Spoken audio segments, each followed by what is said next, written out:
enfim, ter a oportunidade de conversar com vocês um pouco sobre isso.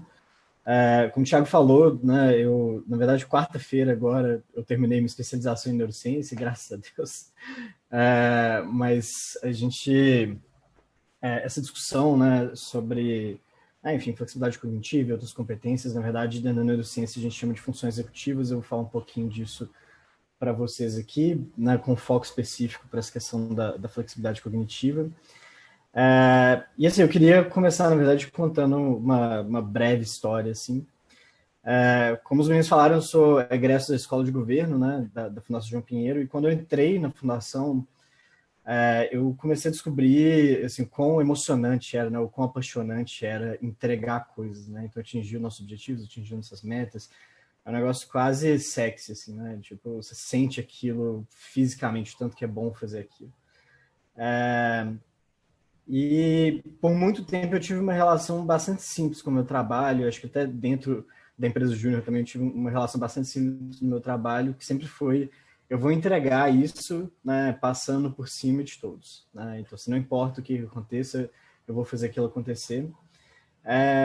E eu demorei um tempo, né, e aí eu acho que eu conto essa história um pouco nesse sentido, mas eu demorei um tempo para entender que vários desses comportamentos que às vezes a gente tem como normais, eles não são ok. Né? Então, eles não são funcionais, né? Eles não funcionam no longo prazo, né? Eles não são desejados no curto prazo também, e assim, são coisas que você acaba machucando e ferindo as pessoas no curto prazo também. Acaba sendo, eu não sei quantos palavrões a gente pode usar aqui, tá, Gabi? Eu peço desculpas também, mas você acaba sendo cuzão no meio do seu meio de trabalho também, de graça, digamos assim. E aí acaba que, como eu sempre entreguei as coisas, eu nunca fui exatamente questionado sobre isso.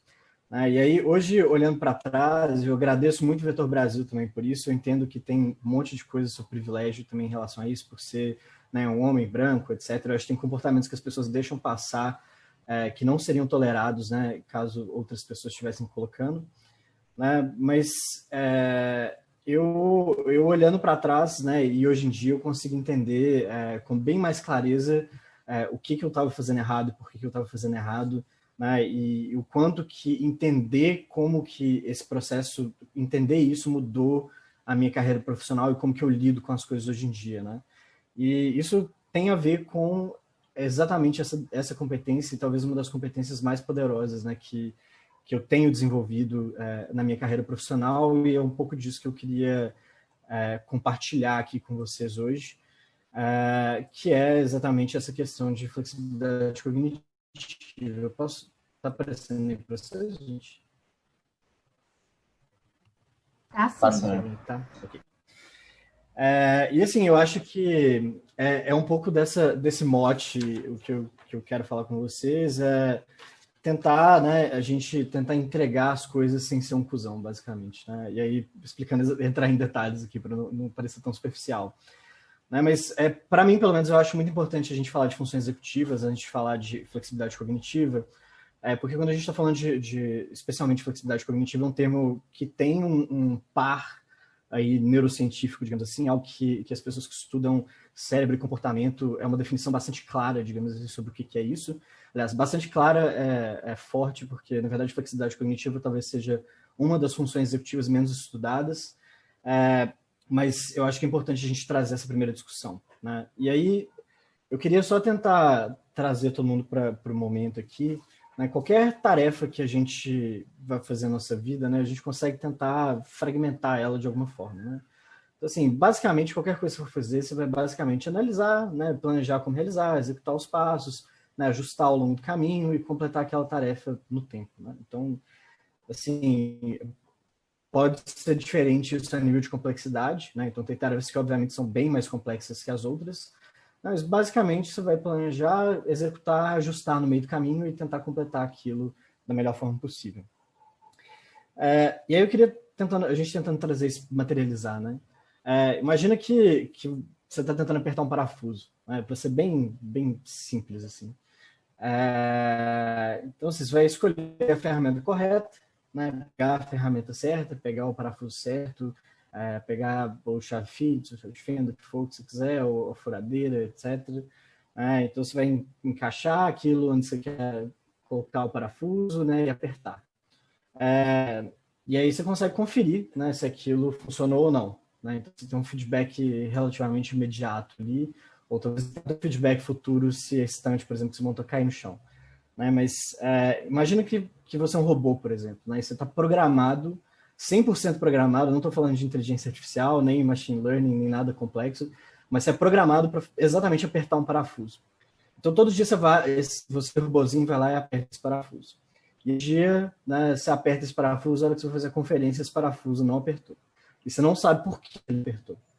Aí você não sabe por que ele não apertou, não consegue fazer nada sobre isso, porque você é absolutamente programado para simplesmente apertar o parafuso daquela forma. Não consegue fazer diferente daquilo.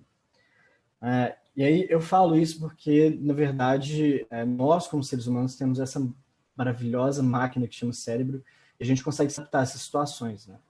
E quando a gente está falando de funções executivas, né, a gente está falando desse conjunto de processos cognitivos, né? Então, todo esse esforço mental que a gente faz, né, para controlar o nosso comportamento, e aí comportamento, né, controle de comportamento são duas palavras-chave aí, para a gente atingir objetivos. Né? Então, tudo que a gente está falando de funções executivas vão ser essas coisas que a gente faz no dia a dia, que vão exigir algum esforço mental para a gente se controlar, para a gente conseguir atingir um objetivo que a gente está buscando. Então, essas palavras aí, controle, né? Você tomar conta do que você está fazendo, né? Para atingir objetivos, isso são as palavras-chave quando a gente está falando de funções executivas. Então, existem várias funções executivas, mas basicamente a gente está falando disso. E aí isso pode ser dentro do ambiente de trabalho, como podem ser coisas simples, tipo apertar um parafuso. Né? Então, mesmo quando você está apertando um parafuso, por exemplo, você sabe... Aliás, vou usar um exemplo. Se você estivesse batendo um prego, por exemplo, que tem um potencial de machucar sua mão maior, você vai estar prestando atenção onde seus dedos estão, por exemplo. Né? Então, você tem essa parte de atenção. Você está mobilizando esforço cognitivo no seu cérebro para colocar energia, né, e atenção naquilo ali, por exemplo. Né? Então, são todos esses processos que envolvem isso. Né? E por que é importante a gente falar isso? Né? E por que eu estou trazendo isso tudo? Porque a gente entende na neurociência, na verdade, a flexibilidade cognitiva ela é uma parte de outra, ela é uma soma de outras duas funções executivas, né? A memória de trabalho e o controle inibitório.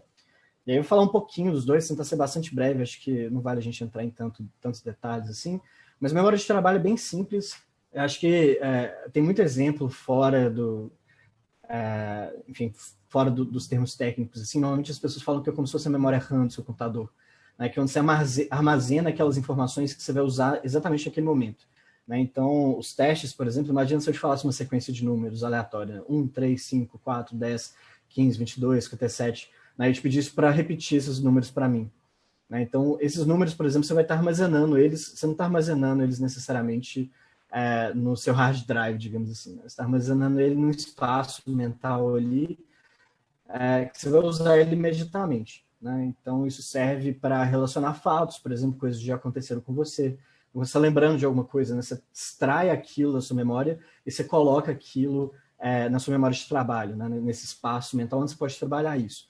Então, todo conhecimento que a gente tem armazenado, por exemplo, sempre que a gente vai usar, a gente faz esse processo. Né? Para reorganizar ideias, para a gente reorganizar itens. A própria questão da memória espacial está bastante relacionada com a memória de trabalho também. Então, a gente lembrar onde as coisas estão, por exemplo, na nossa casa no escuro. Né? Enfim, são processos... E aí, acho que esse é um pouco da beleza, né? É que são processos extremamente simples que a gente faz no dia a dia completamente inconsciente, até processos extremamente complexos. Né? Então, aqui não tem distinção a nível cerebral, né? O nível de complexidade não faz diferença. E do outro lado a gente tem o controle inibitório, né? E aí, o controle inibitório ele tem duas partes. Uma parte dele é de inibição cognitiva, né? Que então, assim, quando você está falando de memória de trabalho, você está tirando esses objetos, digamos assim, da sua lembrança, né? Que você conhece, etc. E tem aqueles momentos, por exemplo, que você tem que controlar o que você está lembrando, né? Então, por exemplo, a gente está aqui sexta-feira, 6h30, né? Vocês estão exercendo super trabalho aí de controle inibitório, né? De inibição cognitiva, para não ficar pensando, por exemplo, sair com meus amigos que eu vou fazer depois, né? Etc, etc. Apesar de que ninguém está podendo sair, mas enfim. Essas coisas da vida. Então, é basicamente exercendo esse poder, né? Exercendo essa capacidade, digamos assim, de inibir controles, pensamentos, etc. Serve dentro de aula, dentro de prova, por exemplo, para a gente não distrair. Então, está bastante relacionado com esse processo atencional e com foco. Né? E do outro lado, a gente tem inibição de resposta. Né? Então, assim, a mesma coisa, por exemplo, se alguém te fecha no trânsito, por exemplo, você tem capacidade de se controlar ou inibir aquele comportamento, por exemplo, de mandar a pessoa para algum lugar, por exemplo, né? Então, de dar uma baixada no nível, por exemplo, quando uma reunião começa a ficar bastante agressiva, você tem a capacidade de dar uma diminuída no tom, né? Você não é uma pessoa que vai escalar, por exemplo, um conflito. Então, essa questão do autocontrole, da disciplina, então isso tudo faz parte dessa questão do controle inibitório. E essas duas coisas juntas é o que a gente chama de flexibilidade cognitiva, né? É um pouco de juntar essas duas coisas. Então, a flexibilidade cognitiva para a gente é essa capacidade de manipular a forma como a gente pensa sobre algo, né? Se adaptar a novas circunstâncias, ver algo sobre outra perspectiva, pensar fora da caixa, né? Então, tudo que a gente faz, por exemplo, que a gente tem um padrão, né? E a gente consegue quebrar aquele padrão por esforço nosso, né? A gente está falando de flexibilidade cognitiva.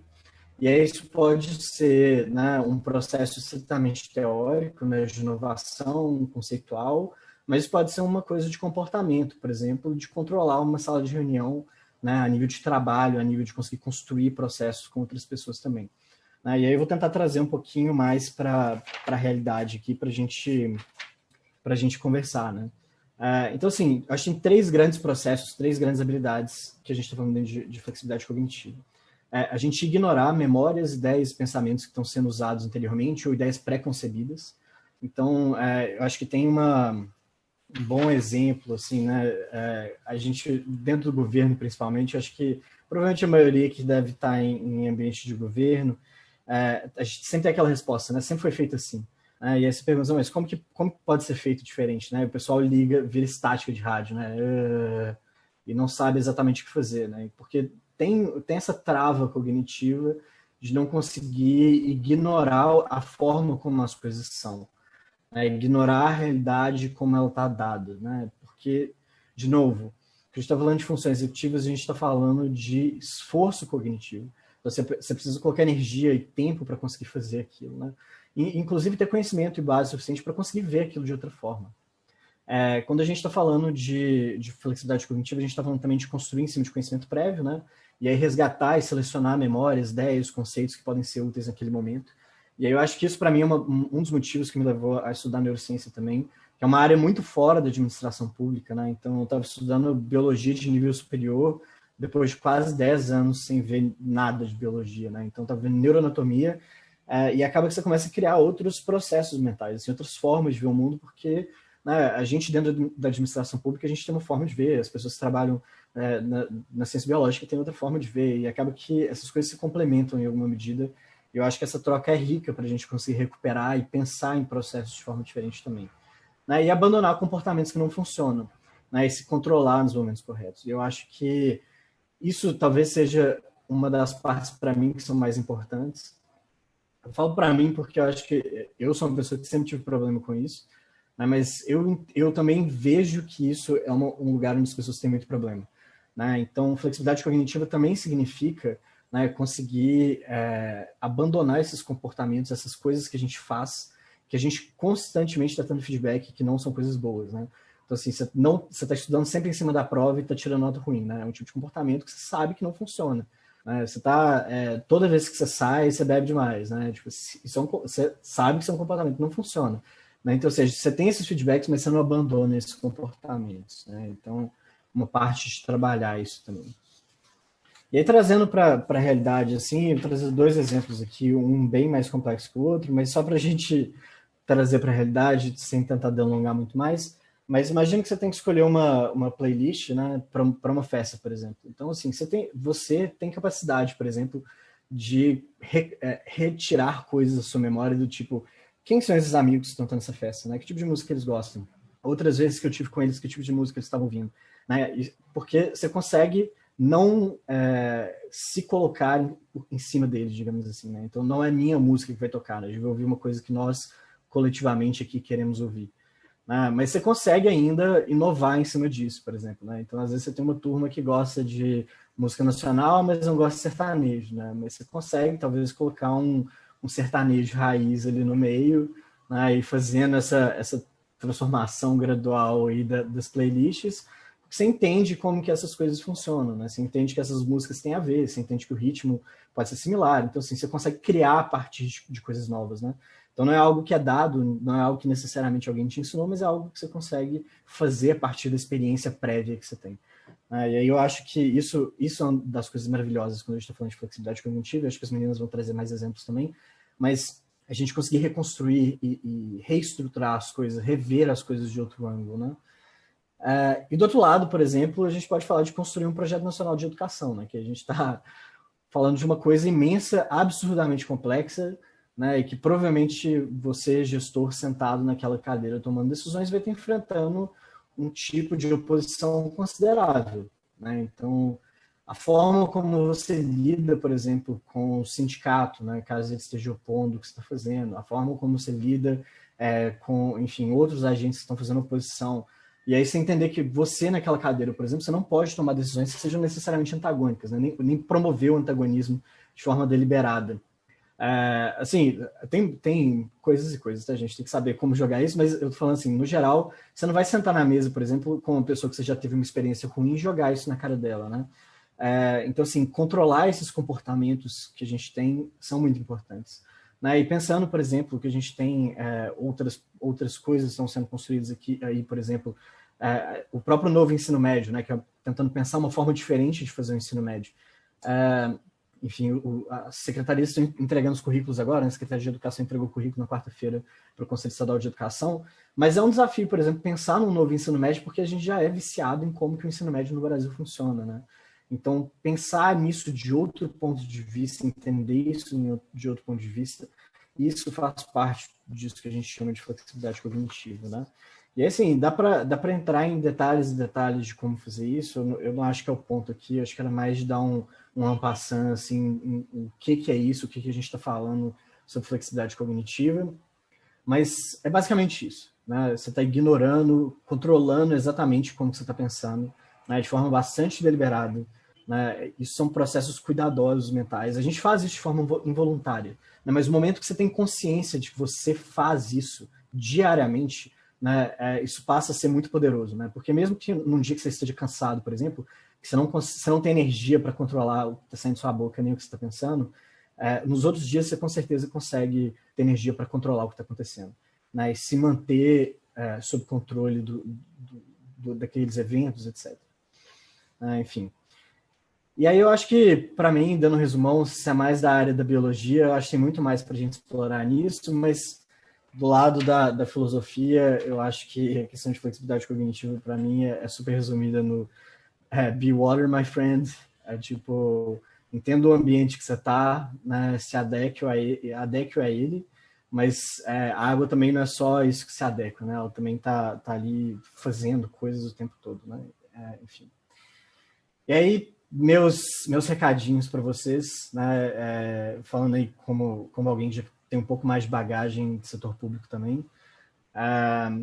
Eu acho que uma parte muito importante é ser intencional, né, e refletir sobre as decisões que vocês tomam, especialmente refletir sobre os erros. Né? Então, assim, se algo acontece na sua vida onde você entrou em conflito com alguém, né, ou que algum projeto não deu certo, ou que você fez alguma coisa que não deu certo, acho que é bastante importante refletir sobre isso e ser intencional em outros momentos quando você está tomando outras decisões. Isso pode não parecer tão óbvio quando a gente está na faculdade, né? Eu acho que tem pessoas que têm comportamentos mais adequados que outras, mas eu acho que isso vai passar a ser muito importante quando vocês entrarem no mercado de trabalho. O segundo ponto para mim é ser flexível, né? E ser flexível vem da experiência, né? Então a gente precisa de um pouco de bagagem para a gente conseguir fazer isso também, né? Então assim, vocês podem ser pacientes com vocês mesmos, né? E atenciosos com vocês mesmos, se cuidem, né? Acho que tem uma parte grande disso também, que é basicamente a gente conseguir ter paciência com a gente, né? Isso não é um processo que acontece do dia para a noite. Não é porque você descobre isso que sua vida muda, né? Então, assim, tem dia ainda que você está bufando dentro de uma sala de reunião porque alguém está falando mal de você na sua frente, por exemplo, né? Mas você entende que você tem que manter o nível ali, né? Então, assim, é normal. Exige paciência, experiência, né? E eu acho que meu último recadinho é de vocês cuidarem uns dos outros, né? Eu acho que talvez essa, para mim, seja o principal recado. Nada se constrói sozinho, tá, gente? Eu desconheço projetos no governo que saem por conta de uma pessoa só. Isso não costuma ser o caso, né? As grandes políticas, elas todas acontecem porque várias pessoas se mobilizaram para fazer aquilo, e se você é um cuzão, você não consegue mobilizar pessoas para fazer as coisas. né? Então, assim, eu voltando nesse meu primeiro recado, e eu acho que, para além disso, né, a gente foi falando de flexibilidade cognitiva, mas você chega no limite aí, você tem uma pessoa que tem, enfim, tipo um sociopata mesmo, né? No limite, essa pessoa é a pessoa mais flexível do mundo, né? Porque ela vai tirar as informações de você, né? Ela vai se adaptar ao que você está falando, né? Ela vai conseguir fazer e jogar esse jogo muito melhor que você. E aí eu acho que a parte do cuidado, ela é importante por causa disso, né? Porque tem a ver com a intenção. Que a gente pode fazer isso, né? E a gente se envolve nessas coisas exatamente por causa disso. Né? Então, assim, cuidado, cuidem de vocês mesmos, muita tranquilidade. Né? Isso vem com a experiência, mas fiquem bastante atentos, né, sobre a forma como vocês agem no dia a dia, né, e refletir sobre isso. Eu acho que esse é meu último recado. Se vocês quiserem entrar em contato comigo também, estou à disposição, porque, tanto pelo e-mail da Fundação, quanto pelo Instagram também, se vocês quiserem ver gatinhos, comida e coisas legais do governo. Mas, fora isso, queria agradecer a todos e a todas também que toparam essa jornada aí às 7 horas da noite. Muito abraço, gente. Muitos abraços. Como é que eu encerro aqui? Muito obrigado, Francisco, foi ótimo. Acho que essa ideia, né, da gente estar sempre retomando experiências prévias e tentar aplicar isso, não aprender com nossos erros mesmo, né, não simplesmente ignorar e deixar tudo para trás. Assim, isso que você trouxe é muito bom, muito importante, né, nesse estado, né, nessa situação, né, que a gente está. Acho que aplica muito, né, muito, acho que traz muitas reflexões. E, né, trabalhar também com o Estado, no Estado, né, no campo de públicas, é bem desafiador, muitas questões complexas, né, e eu acho que esses pontos que você trouxe são muito importantes para a gente saber lidar, né, com essas situações que a gente encara. Mas muito obrigado. Bom, então agora a gente segue para o segundo momento da noite. A gente fala agora é o momento dos relatos com a aplicação prática da competência flexibilidade cognitiva. Começamos então com Isabela de Jesus. Isabela é diretora da Escola de Governo e Gestão da Prefeitura Municipal de Niterói. Atua há 10 anos com planejamento estratégico e gestão de projetos e processos. Em 2019, foi coordenadora da Coordenadoria de Projetos Estruturantes da Secretaria de Estado de Ciência, Tecnologia e Inovação do Rio de Janeiro, responsável por articular projetos de inovação em governo no setor público fluminense. É da carreira de gestão pública do governo do estado do Rio de Janeiro e alumni da Rede Vetor Brasil. Ao longo dessa trajetória, passou por diversos órgãos do Executivo Estadual, como as secretarias da Casa Civil, de Fazenda, de Planejamento e de Educação. Além disso, possui MBA em Gestão Estratégica de Pessoas pela Fundação Getúlio Vargas, pós-graduação em Políticas Públicas e Gestão Governamental pela Universidade Federal do Rio de Janeiro e bacharelado em Relações Internacionais pela PUC-Rio. Isabela, obrigado pela participação e fique à vontade. Olá, gente. Boa noite. Vocês me escutam bem?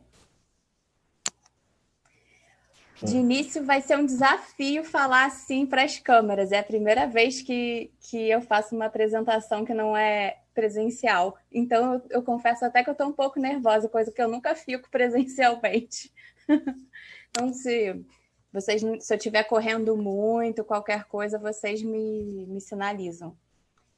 Deixa eu compartilhar minha apresentação.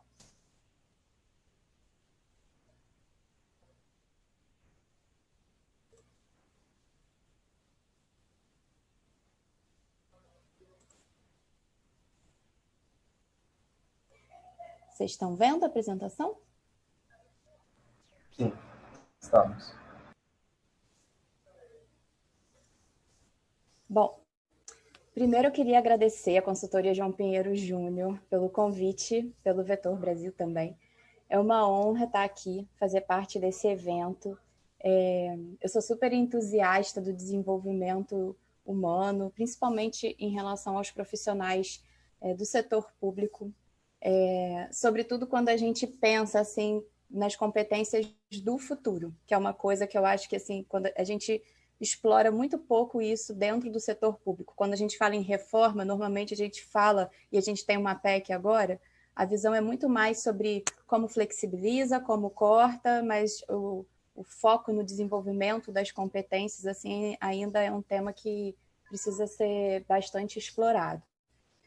E eu acredito muito na troca de experiências como um dos caminhos para o aprendizado. Então, eu fico muito feliz de poder estar aqui, de poder compartilhar com vocês um pouquinho da minha trajetória, das minhas experiências, principalmente porque por estar estar cercada de jovens aqui, mesmo que digitalmente, que estão entrando no mundo profissional agora.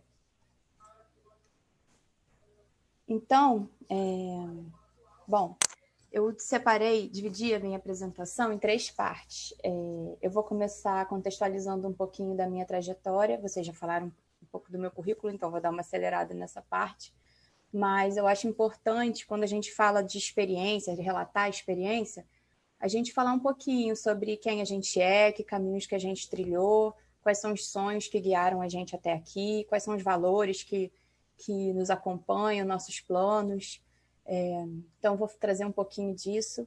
Depois eu vou citar alguns exemplos da minha trajetória, que eu acredito que essa competência de flexibilidade cognitiva tenha feito diferença, tanto em relação assim, a situações mais práticas, quanto visão estratégica assim, de carreira. E, por fim, eu vou destacar alguns pontos que eu considero relevantes nessa discussão. O Francisco já citou alguns, spoiler, mas, enfim, eu acho que é sinal que são relevantes mesmo.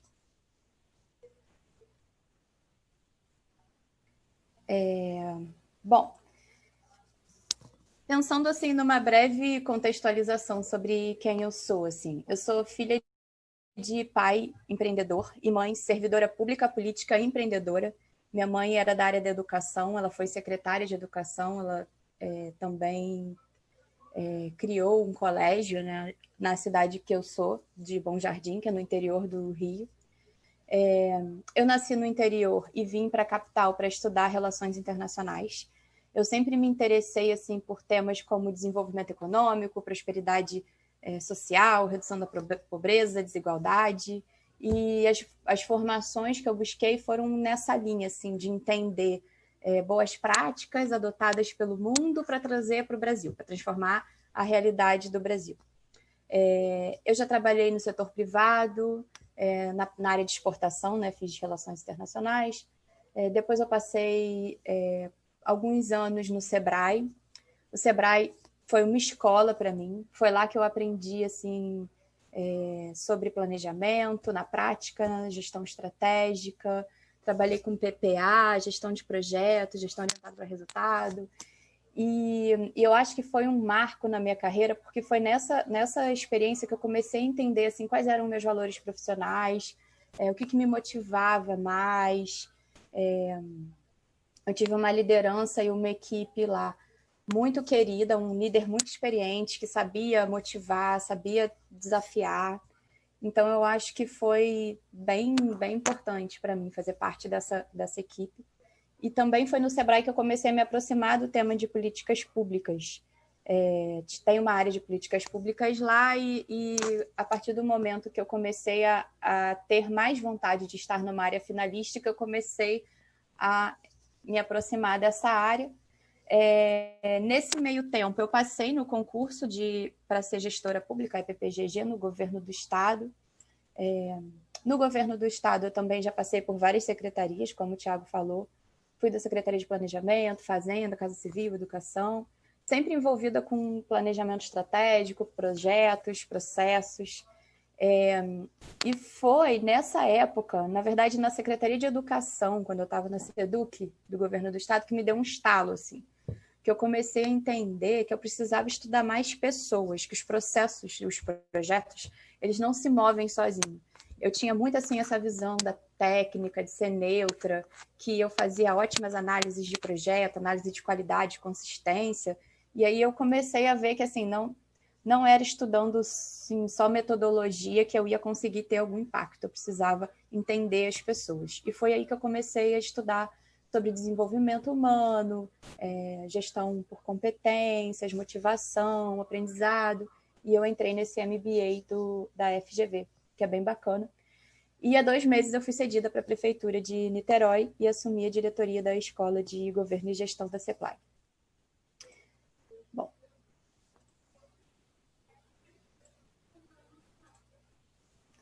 E aí, assim, eu acho que falar um pouquinho dessa trajetória é importante, mas, como eu falei, para a gente entender que quando a gente fala de competências, antes de tudo, de competências, de desenvolvimento de competências, e isso era uma coisa que era muito falada nesse MBA, é que é muito importante a gente se conhecer.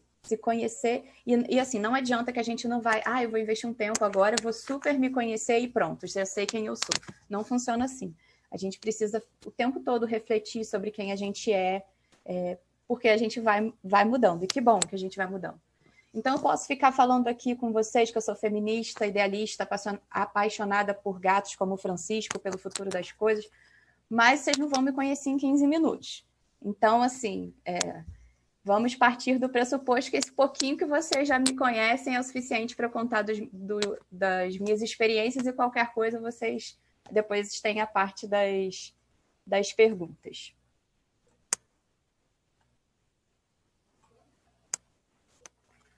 Bom, agora que vocês sabem um pouquinho sobre mim, vou entrar mesmo na parte da prática, da aplicação prática, da flexibilidade cognitiva.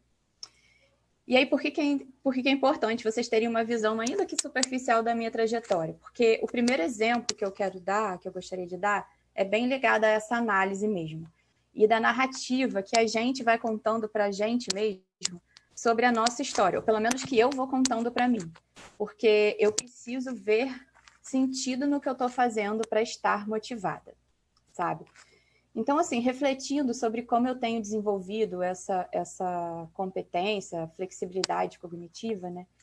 Eu acredito, assim, que essas competências, elas não se desenvolvem isoladamente. E como o Francisco mesmo falou, né? Essas competências, elas estão conectadas umas às outras. Criatividade, adaptabilidade, por exemplo. Então, a partir do momento que você começa a trabalhar melhor, por exemplo, a sua capacidade de criar hipóteses, você se torna mais criativo, não é que você se torna, vai despertando a criatividade em você a partir desse momento, e aí você cria novos padrões de resposta, enfim, está tudo conectado. E eu sinto, assim, que eu tenho muita essa vontade, essa necessidade, esse ímpeto de buscar novos temas, novos projetos, novos desafios que me motivem, que me movam e que me conectem com outras pessoas. Eu acho que faz muita diferença para a minha motivação estar numa área que eu perceba que os desafios trazem aprendizados, assim, que eu supere obstáculos, principalmente se for em grupo. Se eu sentir que eu estou fazendo diferença naquela área, principalmente junto com um grupo, é isso que me motiva. E aí não é que eu vá buscando loucamente novos lugares, né? Claro que tem que ter a ver comigo, tem que ter a ver comigo, com as minhas expectativas em relação ao futuro, à trajetória, aos meus valores. Por isso que é muito, muito, muito importante a gente se conhecer, para entender quando que é uma questão realmente de flexibilidade cognitiva, de que você está ressignificando sua história, que você está escolhendo entre opções, assim, e quando é só uma desculpa para você não lidar com alguma coisa, enfim, uma desculpa para você fugir. E durante um tempo, eu fiquei insegura, assim, se esse meu ímpeto de buscar coisas novas não era uma fuga ou algum medo daquela realidade que me desagradava. Porque vamos combinar que a situação do governo do estado do Rio, depois que eu entrei, não sei se eu que sou pé frio, mas só piorou. Então, assim, eu acho que...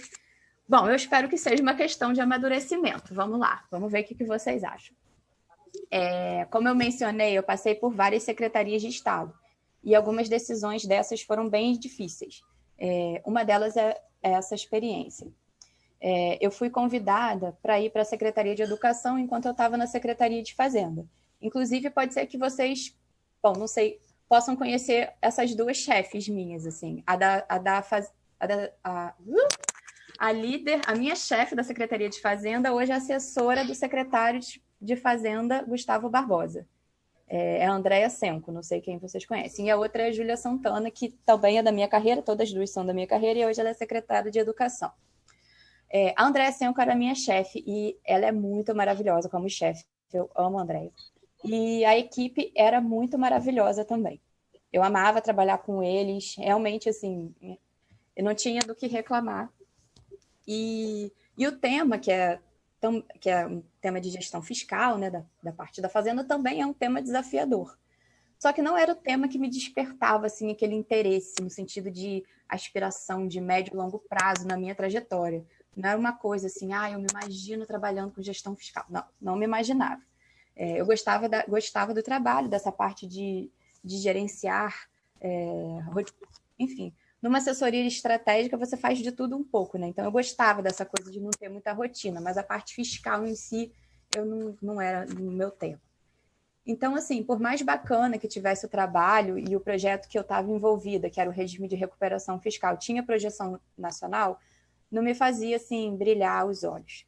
Então, somada à crise fiscal que estava na época do governo, né, salário atrasado, eu comecei a buscar outros cursos de empreendedorismo criativo, futuro das coisas, em escolas não tradicionais, não só cursos formais, assim, mas informais também, de temas bem fora do estado.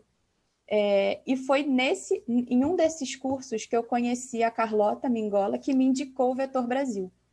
E já no Vetor Brasil, eu também comecei a ter contato com pessoas bem diferentes de mim, que estavam em outros municípios, em municípios, né, em outros municípios, em governos do estado.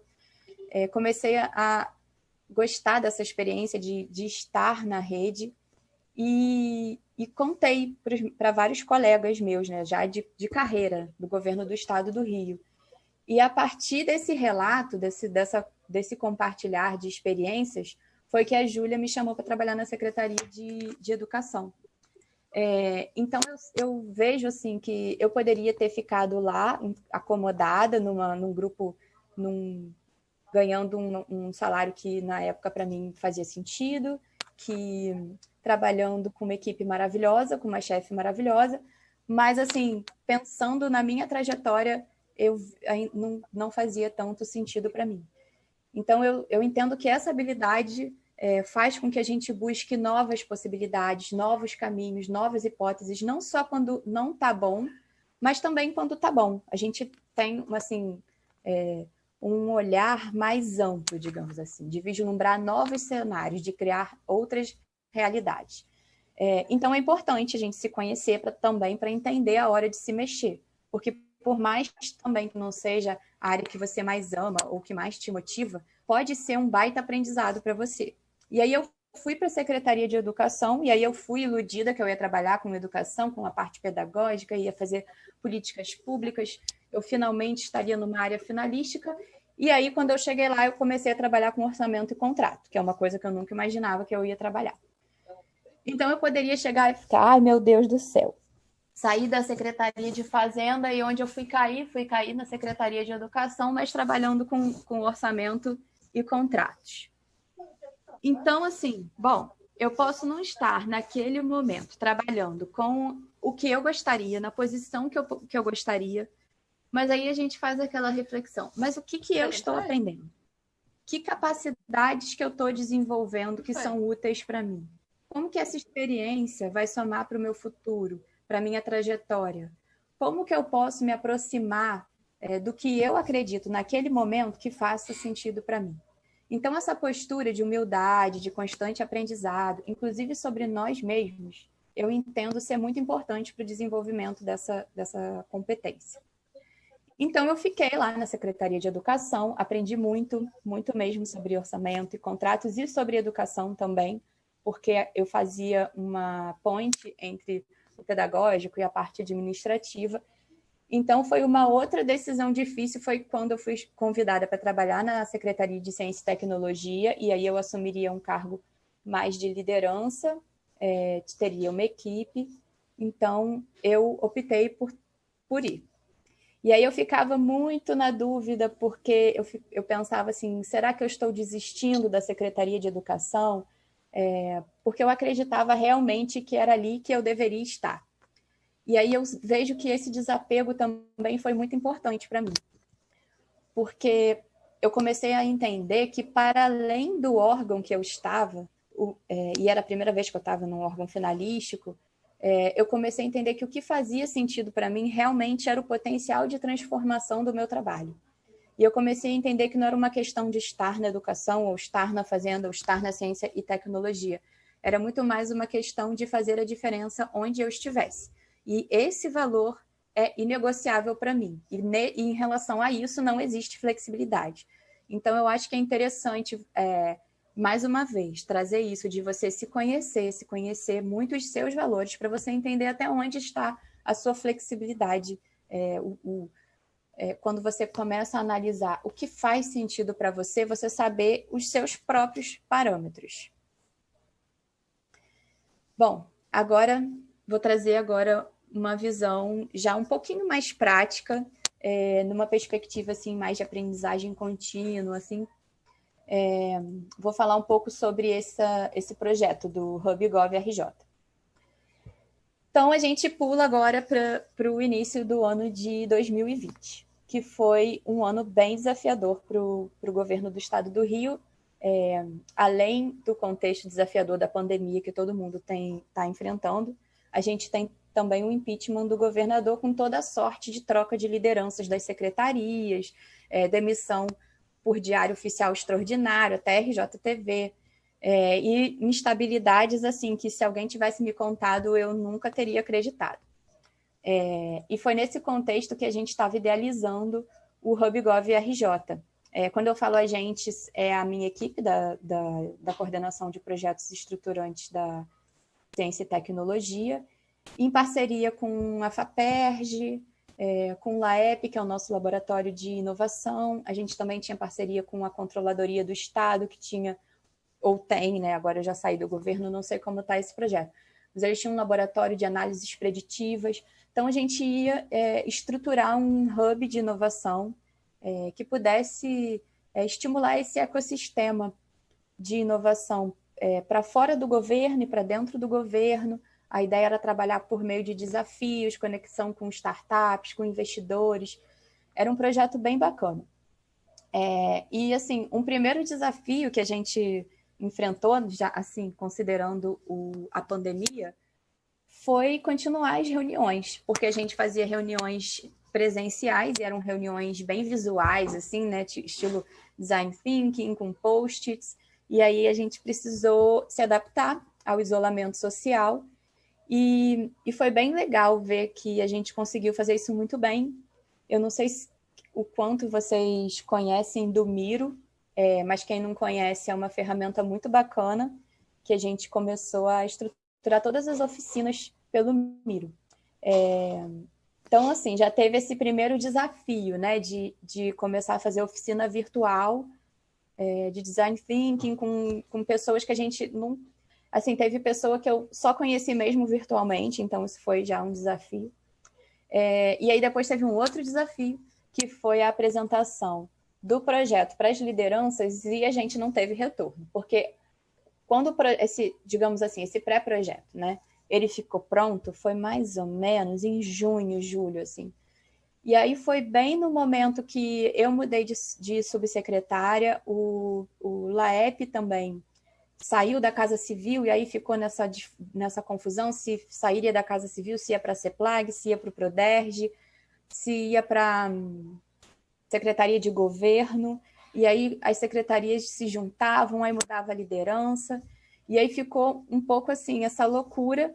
Nessa loucura, a gente ainda conseguiu avançar um pouco, mas chegou um momento que a gente não conseguiu mais avançar, paralisou mesmo, e depois o projeto foi cancelado. E aí eu fico pensando assim, se fosse há um tempo atrás, né, há alguns anos atrás, talvez eu ficasse bem desmotivada, assim, sabe, desapontada. Mas eu acredito que o desenvolvimento dessa capacidade, né, ela tenha me permitido, hoje em dia, ressignificar esse tipo de experiência. Entender que, para além de valorizar o produto, né, que a gente cria, que a gente estrutura, por exemplo, o projeto que a gente estrutura, ele está ali, né, você, né, parece que é uma coisa que você, como que eu posso dizer? Você materializa aquele produto, então você dá um certo orgulho de você materializar aquele produto, mas assim, é você valorizar todo o aprendizado, toda a experiência que você conquista naquela construção. E isso para mim assim foi um estalo assim que para mim fez todo sentido. Porque agora eu não me sinto mais assim, quando um projeto não vai para frente, eu não fico pensando assim, eu perdi tempo com esse projeto, sabe? Porque eu ganhei contatos, eu ganhei rede, eu adquiri novos conhecimentos, que se eu não tivesse investido nesse projeto, se eu não tivesse me dedicado a ele por tanto tempo, eu não teria tido acesso. Por exemplo, eu conversei com, não só eu, né, todo o meu grupo, né, esse grupo de trabalho, a gente conversou com vários órgãos diferentes, então conheci várias pessoas de várias secretarias, conheci hubs de outros estados, conheci a Isabela Contirro, é isso, né? Do LabMG, daqui daí de Minas. Então, assim, eu acho que é muito isso de você ressignificar uma coisa que te deixava, de repente, desapontado, pensar, tá, mas o que eu ganhei com isso? Porque alguma coisa a gente ganhou. E, aliás, um dos meus desafios agora, enquanto diretora da Escola de Governo e Gestão de Niterói, é estruturar um laboratório de inovação. Então, tudo que eu já pesquisei, tudo que eu já troquei, toda a rede que eu já conquistei, ela vai fazer diferença agora para mim, que se eu não tivesse feito esse projeto, se eu não tivesse participado desse projeto, eu não teria acesso a todo esse conhecimento e a essa rede. Bom, agora eu vou entrar um pouquinho na participação dos hackathons como mentora, né? Falando assim de uma aplicação bem prática da flexibilidade cognitiva, assim, no sentido de trazer insights de um tema para outro, eu poderia trazer várias experiências de hackathons, falando de insights que eu possa ter contribuído como mentora. Enfim, poderia ficar entrando aqui nos hackathons e dando exemplos de como que a equipe chegava com a ideia, como que eu falei, o que eu falei, como que eu questionei. Mas eu acho que a coisa mais rica que eu posso trazer para vocês dessa experiência com hackathons é a percepção de que a diversidade fortalece a flexibilidade cognitiva. E eu posso apontar que foi no HackSer por Online que eu participei, acho que foi em junho, que esse estalo veio mais forte, assim, que eu percebi isso mais explicitamente. Porque foi muito bacana ver na prática como que a diversidade fortalece a flexibilidade cognitiva e como que fortalece os projetos desse grupo, assim, né? E claro que, assim, a gente estimula isso na etapa inicial do pensamento divergente mesmo, senão os grupos ficam enlouquecidos. Mas porque é nessa etapa que a gente traz a riqueza das possibilidades, das soluções, e o grupo cresce. A solução fica mais madura. E esse aprendizado é para a vida. Grupos mais diversos geram resultados melhores, mais sustentáveis, mais efetivos, porque eles trazem conexões mais complexas, assim. Por isso que eu sinto que essa habilidade ela é tão importante, porque os problemas eles são cada vez mais complexos, demandam visões críticas e complementares. Então, foi nesse hackathon foi interessante que as soluções vencedoras foi muito engraçado, foi bem curioso, assim, né? Que as soluções vencedoras foram pensadas por grupos mais diversos. E era impressionante nas reuniões, quando você via um grupo, assim, que o tipo de pessoa, né, que fazia parte do grupo era muito semelhante. Então, assim, tinha muitos grupos formados por jovens mais ou menos da mesma idade, parecia mais ou menos a mesma linguagem, provavelmente eram amigos, todos brancos, todos ricos, classe média alta, assim, as soluções que eles pensavam, e era incrível, assim, como nas reuniões, né, conforme a gente ia entrando, ia questionando, um ia, como que eu vou dizer, confirmando o pensamento do outro. Então, não tinha muita crítica, não tinha muita divergência, você não via muita nem necessidade de flexibilidade cognitiva, porque ninguém questionava, assim. Então, ia só reproduzindo. Um tinha uma ideia, a ideia ia reproduzindo, melhorava um pouquinho, ponto. Mas nos grupos mais diversos tinha mais embate, e isso, no final, se mostrou mais rico, né? Então, eu queria trazer essa percepção. E em relação ao último exemplo, em relação à atitude durante uma reunião de trabalho, acho que o Francisco também falou alguma coisa sobre isso, então acho que vai ser interessante trazer esse relato também. É um relato assim mais prático mesmo, né, de rotina, de dia a dia. Foi uma reunião específica que eu participei com equipes de 2 subsecretarias diferentes, e eu era de uma dessas subsecretarias, e a reunião foi formada pelas lideranças, e eu fui percebendo que tinha um clima muito negativo entre as subsecretarias. E no ano passado eu fiz uma grande cirurgia, então eu fiquei afastada um tempo. Quando eu voltei, passou um tempinho e eu fui para essa reunião. Então, apesar de eu estar dentro de uma subsecretaria, eu ainda não estava nesse clima, sabe? Então, a meu favor, eu tinha isso de estar um pouquinho mais afastada daquela relação.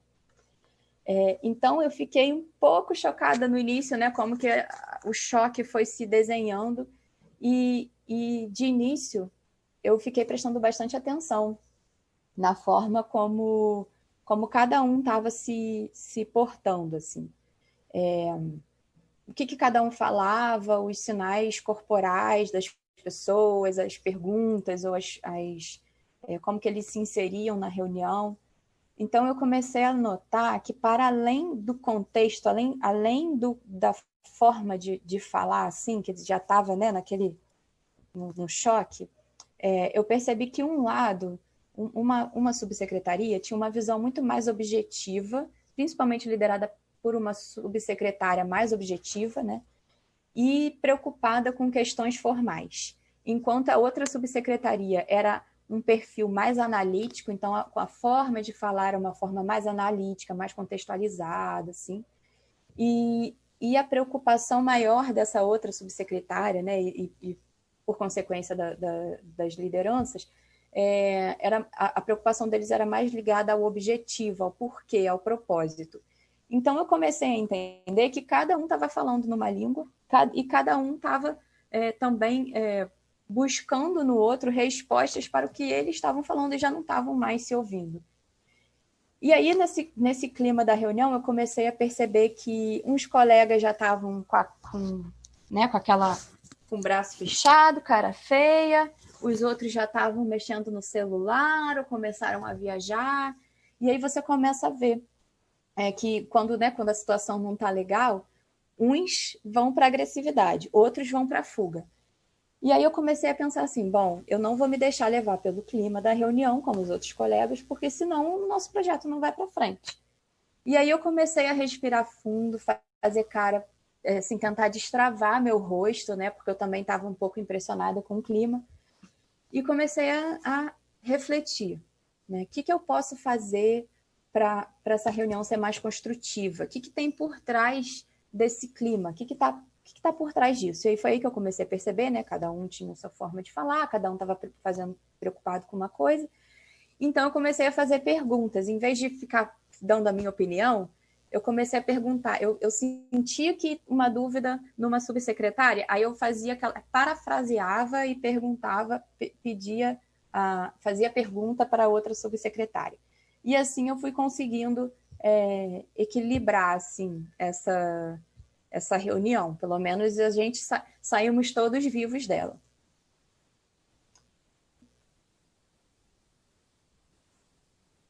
E aí, eu queria deixar essa dica de técnica, que não é eu não diria que é uma técnica assim para flexibilidade cognitiva, mas refletindo assim muito sobre que perguntas que a gente pode se fazer quando a gente tiver, assim, porque eu sinto muito que tem uns momentos que a gente trava, né? Principalmente quando a gente não consegue dominar as nossas emoções.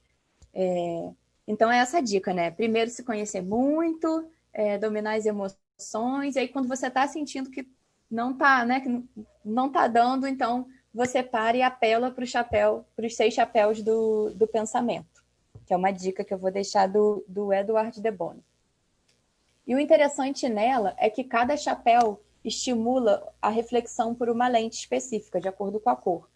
Então, por exemplo, se você tá sentindo que assim, que está te travando, você não está saindo, está com aquele pensamento dicotômico, não está conseguindo enxergar outras possibilidades, então pega o chapéu branco e começa. Quais são os fatos e dados dessa situação?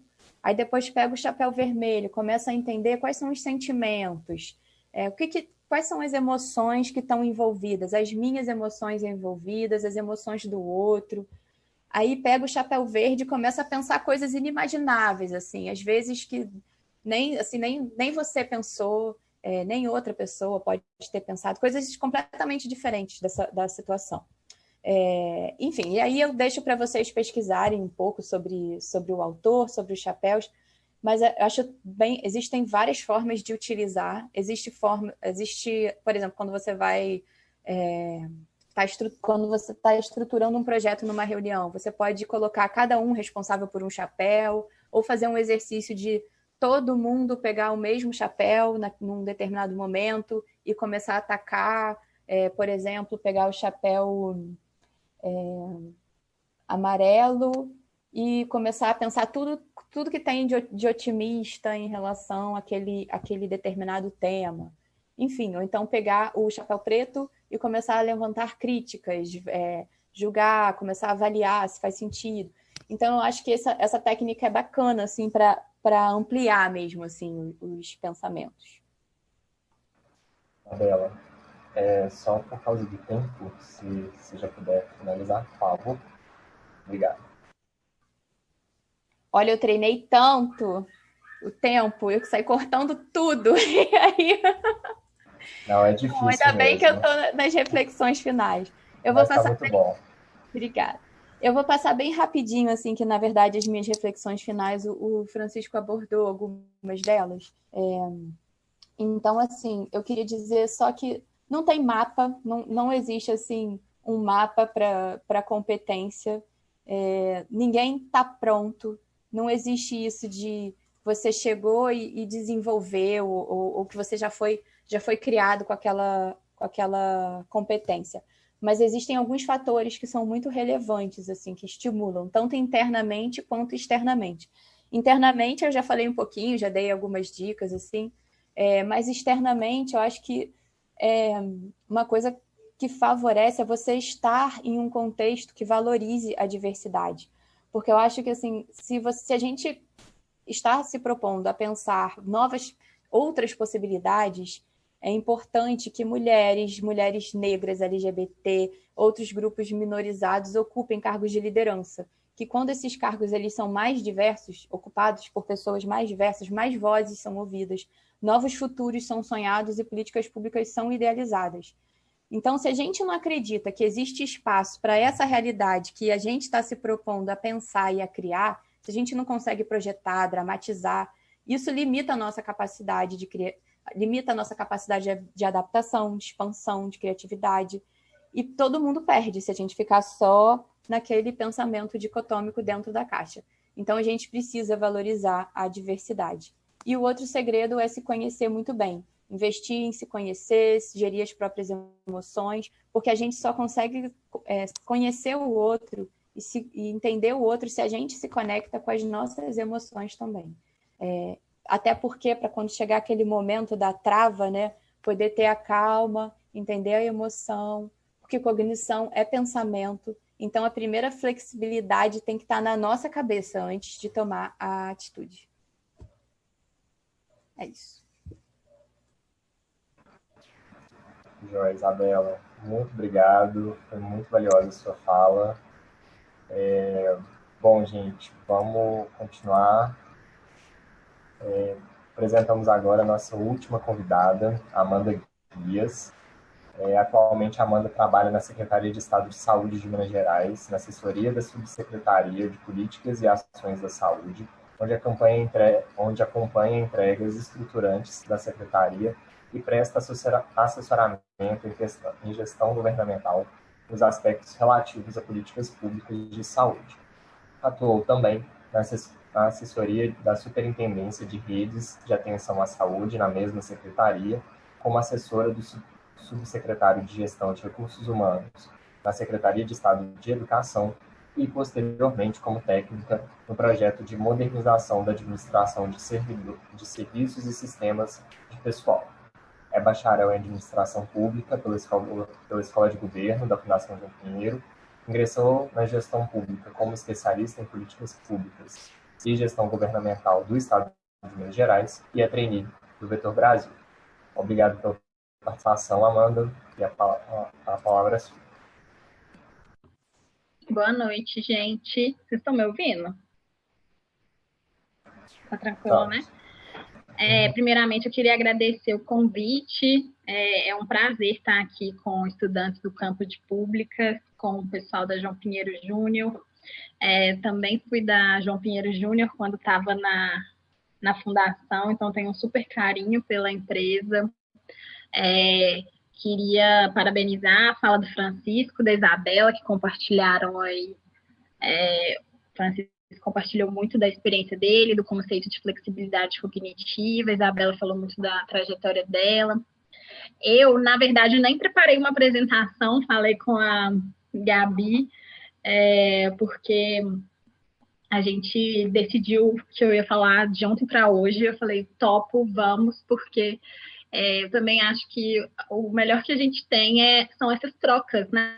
Essas redes, essas trocas que a gente faz. Eu acho que isso acrescenta muito.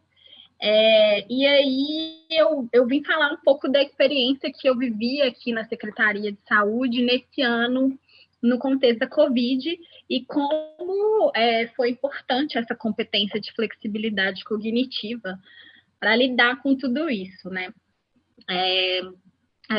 Eu vou falar muito do que o Francisco, corroboro muito com o que o Francisco e a Isabela falaram, assim, né? Que a gente, no setor público, a gente de fato tem desafios muito complexos, assim. Eu ouso dizer que o setor privado jamais vai conhecer desafios complexos nos níveis que o setor público tem, principalmente no nosso país, né? Que é um país de dimensões continentais, e nós temos desafios muito grandes para lidar aqui dentro, né?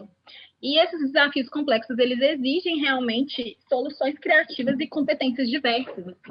E a gente, enquanto eu sou formada, né, na Fundação João Pinheiro, estudei administração pública, e na faculdade, às vezes, a gente tem muito a ilusão de que as respostas, elas estão nos livros, as respostas, elas estão no conhecimento científico, né? E aí a gente valoriza muito a competência técnica. E aí a gente quer um método para resolver isso, um método para resolver aquilo, um método para resolver problemas complexos, e a gente vai buscando, e existem métodos para tudo, eles são importantes. Mas, assim, como o Francisco e a Isabela falaram, e muito na ideia dessa competência de flexibilidade cognitiva, é muito importante a gente ter competências comportamentais e a gente saber lidar com todas as ambiguidades e complexidades desse sistema que a gente atua. E aí, falando em desafios complexos, né, vou falar um pouco do enfrentamento da Covid, como que foi essa experiência aqui na Secretaria. Com certeza foi o maior desafio que eu já vivi na minha vida. Ouso dizer que nunca viverei um desafio tão complexo como esse. Porque a gente foi, assim, eu acho que a Covid foi pessoalmente difícil para todos, né? Eu imagino que tenha sido difícil para todos vocês. Mas institucionalmente, enquanto Secretaria de Estado de Saúde, foi um desafio gigantesco. Porque a gente precisava de dar respostas rápidas num cenário completamente incerto. Então, a gente não tinha dados, a gente não tinha respostas fáceis e completamente instável, porque os cenários mudavam muito rápido, né? Primeiro, não chegou no Brasil, tá tudo bem, vamos aqui trabalhando na prevenção, vamos controlar a fronteira, vamos cuidar, isolar pessoas que estão fora do país. E, de repente, quando a gente vê, chegou com toda a força no nosso país, numa dimensão muito maior do que a gente poderia imaginar. E aí, para isso, né, a gente precisou de esquecer a nossa memória, né, de como a gente trabalhava aqui na secretaria, que é uma estrutura, e é uma estrutura, né, como todas as outras secretarias da gestão pública, né, uma estrutura mais hierarquizada, compartimentada, com processos um pouco lentos, com raciocínios lineares, e a gente precisou de pensar uma solução totalmente nova, né, muito dentro do que fala, muito dentro dessa competência de flexibilidade, assim. E aí a gente, como que a gente conduziu o processo aqui na secretaria? A gente esqueceu todas as caixinhas. A gente esqueceu todas as caixinhas e criou um comitê de operações emergenciais em saúde. Esse comitê ele era formado de pessoas de todas as áreas. Então, a gente tinha pessoas da vigilância sanitária, vigilância epidemiológica, pessoas da assistência, de gestão regional, pessoas do setor. Amanda, você se mutou. Desculpa. Inicialmente, a gente se reunia, assim, de domingo a domingo, gente. Assim, fevereiro e março, a gente se reunia de domingo a domingo. Março e abril foi o ápice, assim.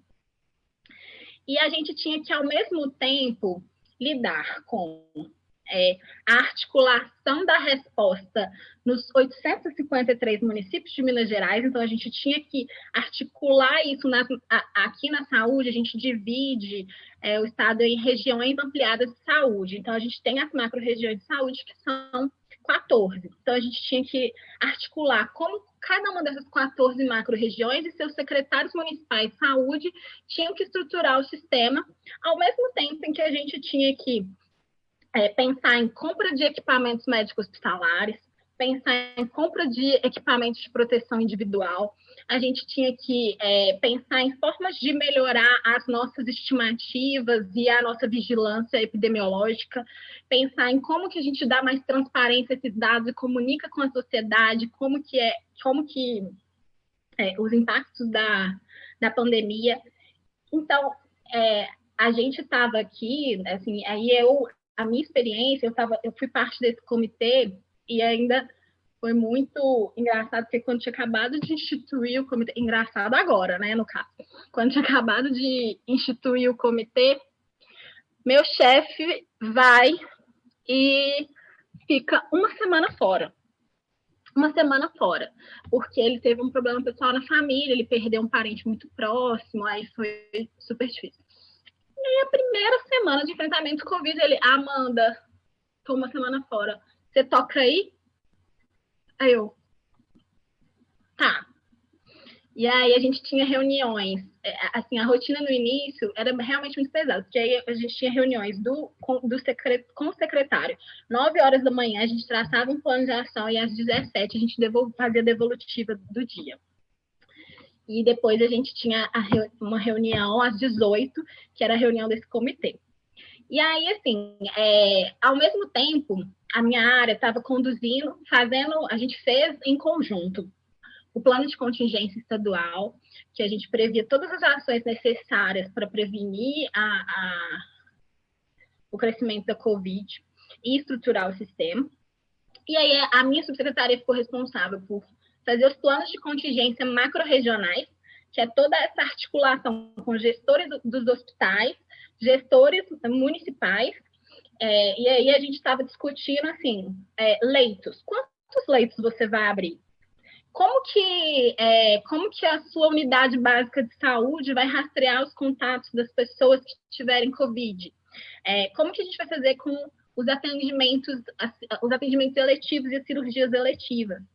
E, ao mesmo tempo, a gente estava instruindo processo de compra com dispensa de licitação numa nova legislação totalmente diferente, construída para a Covid. Então, assim, a gente tinha que ter competências técnicas e analíticas para poder estudar essas novas legislações, instruir os processos de forma segura, né? A gente viu tudo que estava acontecendo nos outros estados, né? Todos os casos que a gente teve de improbidade.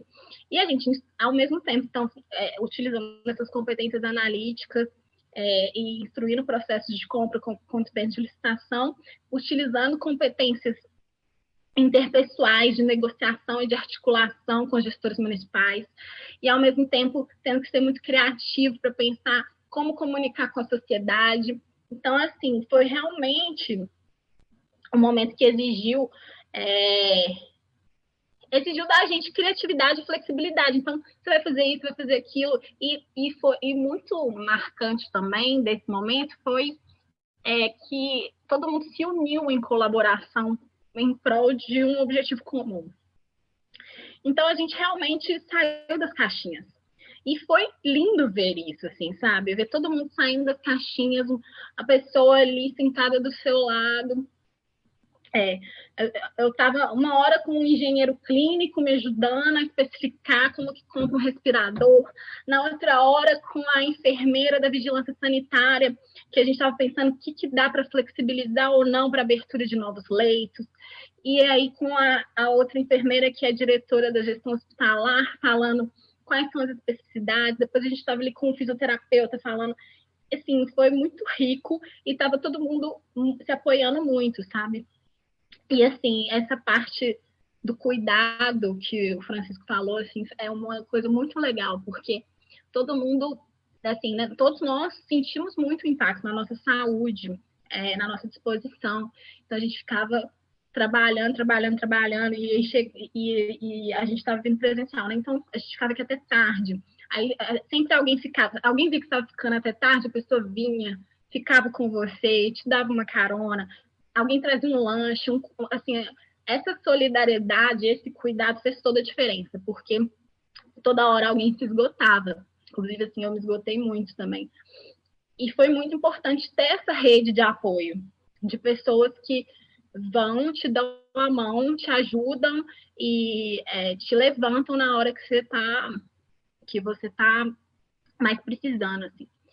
E o resultado disso tudo, né, assim, a gente fala que tem muitos fatores, mas eu tenho certeza que a forma como todas as pessoas, os servidores, assim, realmente deixaram para trás todo o modelo de caixinha, todo o modelo que eles tinham e se reinventaram para dar a resposta a isso, eu tenho certeza que isso deu um impacto significativo nos resultados que Minas Gerais teve. Claro que são múltiplos fatores que levaram a esses resultados, mas a gente, em Minas, a gente é o estado com a menor taxa de mortalidade por 1.000 habitantes, por 100 mil habitantes. E a gente comprou os respiradores mais baratos do Brasil. E a gente teve o protocolo de retomada das atividades econômicas, que foi reconhecido como um dos melhores do país também. Assim, então, a gente teve resultados muito positivos, a gente está com a pandemia bem mais controlada, a gente também conseguiu duplicar o número de leitos do sistema em Minas Gerais. Então, no início da pandemia, a gente tinha 2.000 leitos de UTI, e aí agora a gente tem 4.000 leitos de UTI. Então, a gente conseguiu realmente ampliar a capacidade do sistema. A gente teve um grande resultado que eu acho que foi muito fruto das pessoas realmente utilizando um pouco dessa competência de flexibilidade cognitiva, que beleza, não importa como as coisas são, não importa, assim, as pessoas terem essa flexibilidade de sair da caixinha e construir algo novo, com cooperação, com criatividade, assim. Eu tenho certeza que isso foi muito impactante e isso foi muito legal de ver, assim, sabe? Foi muito legal de participar, foi muito legal de viver. Então, assim, o que eu tenho para falar aqui é muito isso que Francisco e Isabela já falaram, assim. Os desafios, eles são complexos porque eles envolvem várias coisas, mas muitas coisas também porque... Por que eles são complexos? Porque tem pessoas lidando com aquelas coisas. Então, eles são complexos por causa das pessoas. E eles são resolutivos por causa das pessoas. E, assim, nenhuma técnica sobrepõe um olhar humano, um trato humano, sabe? Então, realmente, essas competências comportamentais são muito importantes, e a gente tem que valorizar muito elas. Rede é muito importante, a gente sempre ter conexões com pessoas, a gente dar suporte para os nossos colegas, receber o suporte deles, tudo isso é muito importante e contribui muito para que a gente alcance melhores resultados e consiga, pelo menos, melhorar as situações complexas, os desafios complexos que a gente enfrenta. Era isso, assim. Se alguém quiser fazer uma pergunta, estou à disposição. Eu vou pôr meu e-mail aqui também, se alguém quiser mandar alguma coisa, porque eu não fiz a apresentação, mas eu vou pôr aqui. Obrigada, gente. Pode ficar à vontade, Amanda. Muito obrigado também. Nossa, foi, assim, inspirador ouvir seu relato. Acho que apesar do grande desafio, mas eu acho que motiva muito a gente, né, a querer realmente contribuir de alguma forma para a sociedade, para a população, porque a gente sabe, né, que a dificuldade é enorme, mas você tem que estar disposto também a querer ajudar e estar ali, né, contribuindo de alguma forma, né? Então, muito bom. E obrigado também aí pelo, mesmo que sendo um curto prazo, ter topado participar. Isabela, também não comentei o seu, mas eu acho que as duas trouxeram essa questão da diversidade, de valorizar, né, você contribuir com conhecimento de outras áreas para incorporar no seu trabalho. Eu acho que isso realmente é fundamental. E também né, não só o conhecimento técnico, mas a diversidade né, de pessoas mesmo, né, seja de diferentes origens, de diferentes personalidades ali, né, diferentes grupos. Eu acho que isso enriquece bastante, realmente. Bom, vamos agora para as perguntas. A gente recebeu aqui algumas. Primeiro eu vou direcionar ao Francisco. Francisco, perguntaram aqui quais as melhores formas de exercitar a flexibilidade cognitiva no dia a dia, e também pediram algumas indicações de obras para leigos aprenderem sobre a flexibilidade cognitiva e liderança na gestão pública. Assim, começar de trás para frente, gente, eu acho que para mim a grande referência nessa área toda de funções executivas, na verdade, é a professora Adele Diamond, que é uma professora canadense. Eu posso jogar no chat aqui o nome dela. Mas qualquer artigo que vocês pegarem dela, qualquer coisa, vocês vão encontrar boas referências aí, enfim, científicas, né? Porque ela trabalha muito com evidência sobre como desenvolve essas coisas. Normalmente, vocês vão olhar, e aí, falando sobre como desenvolver, o jeito que as pessoas costumam testar essas coisas costuma ser bem pragmática, assim, porque aqui a gente está trabalhando, na verdade, com coisas que são mais amplas, né? Então a gente está fazendo abstrações, digamos assim, dessas competências para a gente discutir relacionado ao nosso ambiente, né?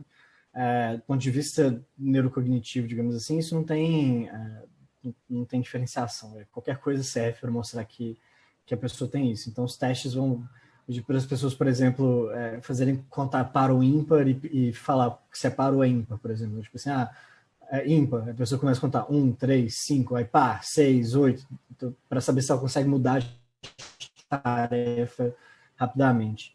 Mas o que eu diria para vocês, assim, no contexto que a gente vive, acho que talvez o mais importante seja de fato refletir sobre o que vocês estão fazendo. Então, assim, ouvir com cuidado os feedbacks que as pessoas te dão, procurar ativamente feedback das pessoas, né? Então, no dia que vocês forem trabalhando, eu acho que isso é uma parte muito rica do Vetor Brasil também, né? Que tem essa cultura do feedback também.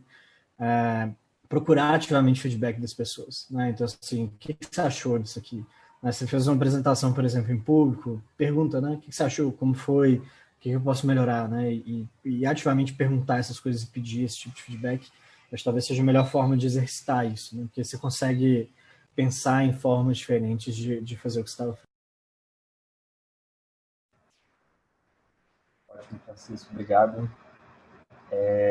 Bom, agora pergunta para a Isabela, como conciliar a flexibilidade cognitiva ao modelo burocrático engessado?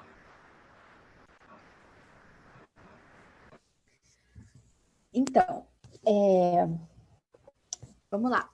Eu penso o seguinte, um modelo, e aí poderia ser um modelo burocrático engessado, pode ser uma lei, pode ser uma norma, pode ser uma regra, pensando assim, o que é o mais engessado, pensando em leis, né? É uma questão de interpretação, a meu ver. A lei, ela tá lá, é uma regra. Assim como a gente tem metodologias, como a gente tem, enfim, técnicas. Eu sou uma pessoa, assim, meio rebelde.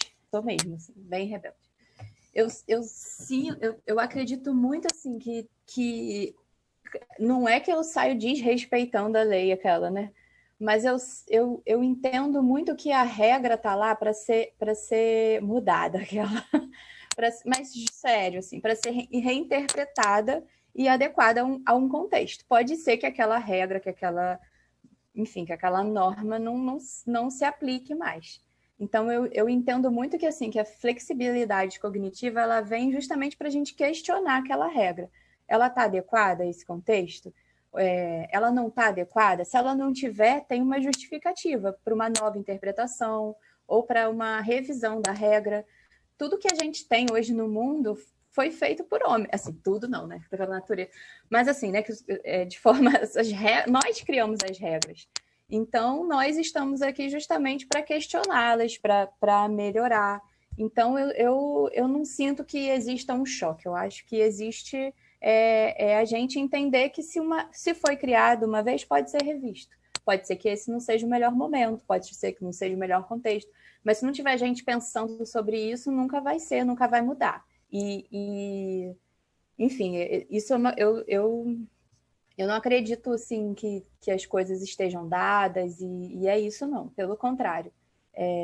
Eu acho, assim, eu tenho uma sensação que o direito, ele sempre vem atrás, assim, né? Então, eu sinto que se a regra foi criada e ela está estabelecida, provavelmente já tem muita gente pensando coisa muito mais na frente e em algum momento ela vai ser questionada novamente, assim. Então, eu acho que não é uma barreira.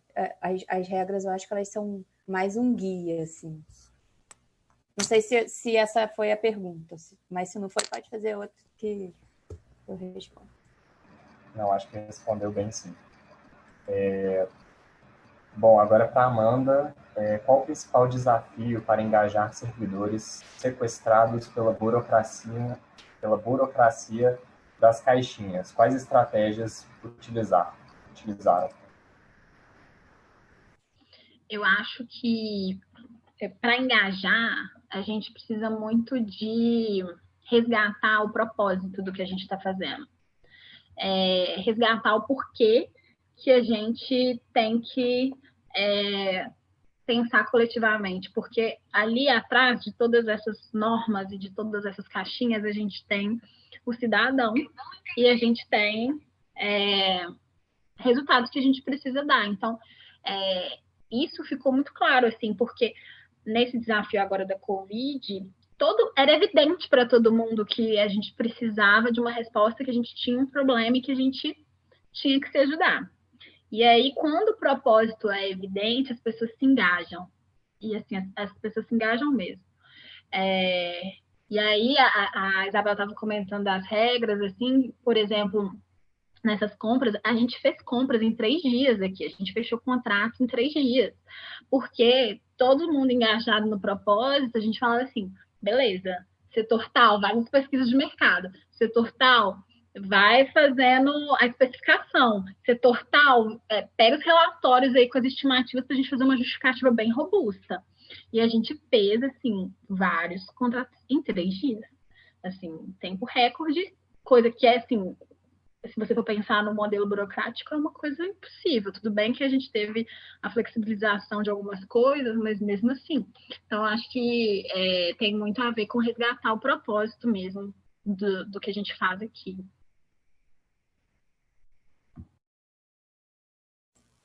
E eu acho que é isso, né? Quando a gente... Aquela que já sequestra o palavra. Quando a gente tem um propósito, você reinterpreta a regra, porque você está reinterpretando por um objetivo que é muito maior do que você está querendo ali só mudar uma coisa, está indo contra a burocracia. Não é isso. Você está com uma visão, você precisa entregar aquele resultado. E assim, o Estado ele foi criado para isso. Então não é a burocracia que vai. Quer dizer, às vezes mas não deveria ser a burocracia que vai impedir de chegar ao resultado que tem que ser chegado. Assim. O Eterno entrando também, gente. O último. Mas a Amanda falou exatamente isso sobre essa questão de propósito, e eu acho que isso faz parte da flexibilidade também. A gente tem que abandonar esse preconceito que servidor público não trabalha, gente. Porque, assim, as pessoas são muito movidas por propósito dentro do setor público, né? Acho que principalmente em área finalística, eu não sei, acho que tem outros lugares, talvez nem tanto, mas, assim, Secretaria de Educação, por exemplo, que eu passei uma parte boa da minha vida lá dentro, as pessoas são apaixonadas com aquilo, né? Então, se elas estão lá, apesar do terror psicológico de várias gestões, elas estão lá apesar de gestores, estão lá apesar de projetos, elas estão lá porque elas querem fazer os meninos aprenderem, né? Então, esse é o sonho da vida delas. Então, tem coisas que, a hora que você reconta a história, né? E é isso que a gente está falando de flexibilidade cognitiva, o jeito que você conta a narrativa, o jeito que você constrói isso, muda como as pessoas se envolvem nas coisas, né? E aí isso serve para a questão das regras também, né? Da burocracia, né? A gente precisa ter flexibilidade porque é burocrático, né?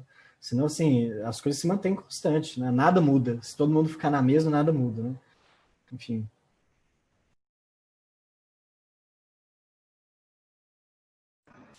Ótimo, gente. Acho que ter em mente esse propósito mesmo, né, que vocês tanto trouxeram é primordial assim, no setor público, porque realmente tem que ser algo que motiva, né, os servidores, enfim, para as pessoas estarem ali. Bom, antes da gente encerrar, lembramos ainda sobre o adiamento do estudo de caso dos estudos de caso para a próxima semana e pedimos que os interessados se manifestem pelo privado ou pelo e-mail presidência@jpjunior.com.br. Então, pessoal, agora eu gostaria de convidar a presidente da João Pinheiro Júnior, Gabriela Hofer, para encerrarmos nosso evento. Muito obrigado a todos e todas que participaram. Gente, eu vou falar bem rapidinho, né? Sexta-feira. Mas muito obrigada por comparecerem. Muito obrigada a quem veio os 3 dias também. Foi, assim, muito aprendizado todos esses dias sobre as competências. Muito obrigada aos palestrantes de hoje também. É muito enriquecedor ter, assim, a gente começar a entender melhor sobre essas competências, a importância de usar elas e como elas, assim, cabem no nosso dia a dia e como a gente vai usar elas quando a gente for servidor público. Então, agradecer muito. Para quem tiver interesse, talvez no futuro a gente repita, fiquem de olho no nosso Instagram. E é isso, gente. Muito obrigada mesmo. Por favor, respondam também o feedback, é sempre muito importante para a gente aprimorar, tá sempre melhorando nossos eventos. E é isso, muito obrigada. Tenham um bom final de semana. E é isso.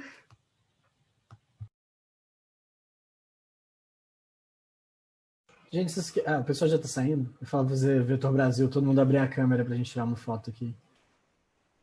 Verdade. Não sei se a galera consegue abrir as câmeras aí, gente. Quem ainda tá aqui dentro.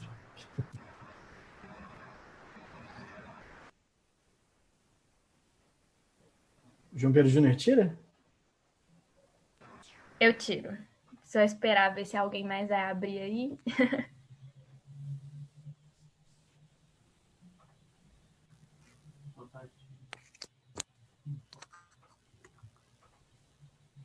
O pessoal já abre a câmera se ajeitando.